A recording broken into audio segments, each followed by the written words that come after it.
صابر بلوچ بلوچستان سے پوچھتے ہیں کیا والد کی ہر بات ماننی چاہیے؟ اگر وہ کہے کہ بیوی کو طلاق دے دو یا کہے کہ مسجد میں نماز نہ پڑھو گھر میں پڑھو تو اس کی بات ماننی چاہیے؟ یہ بات تو بالکل ہی خلاف شرع ہے، مسجد میں نماز نہ پڑھو۔ تو اگر آپ بالکل کم عمر بچے ہیں اور والد صاحب کو یہ خطرہ ہے کہ مسجد میں نماز پڑھے گا تو کچھ شرارتی لوگ مسجد میں بعض دفعہ چلے جاتے ہیں، تو اکیلا بچہ ہے تو کوئی جو ہے نوعمر لڑکوں پر بعض مرتبہ ہومو سیکشولیٹی کے عادی جو لوگ ہوتے ہیں وہ غلط نظریں ڈال رہے ہوتے ہیں،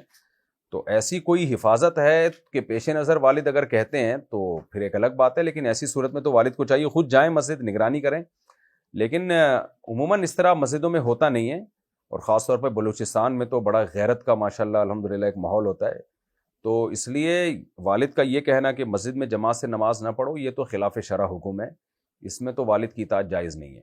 باقی بیوی کو طلاق کا حکم جو والد صاحب دے رہے ہیں، تو حدیث میں آتا ہے کہ والدین اگر حکم دیں کہ بیوی کو طلاق دے دو تو دے دینی چاہیے، لیکن یہ اس زمانے کے والدین کے بارے میں ہے کہ جن کے بارے میں ہمیں یقین تھا کہ وہ طلاق کی کوئی ویلڈ ریزن ہے تبھی بیٹے کو کہہ رہے ہیں۔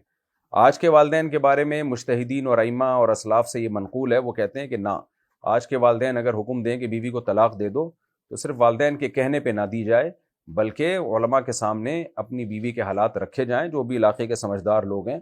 وہ اگر کہیں کہ واقعی یہ اس قابل نہیں ہے کہ اس کو رکھا جائے تو ڈیورس دی جائے، ادروائز صرف والد یا والدہ کے کہنے پہ اس زمانے میں یہ کام نہ کیا جائے،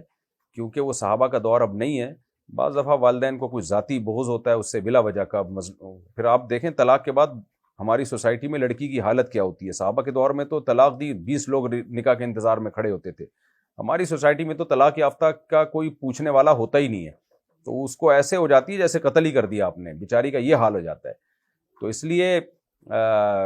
پوری تحقیق کر لی جائے، اس کے بعد پھر یہ اقدام کیا جائے، اور ناپسندیدہ کاموں میں اللہ کو، یعنی حلال کاموں میں اللہ کو سب سے زیادہ ناپسندیدہ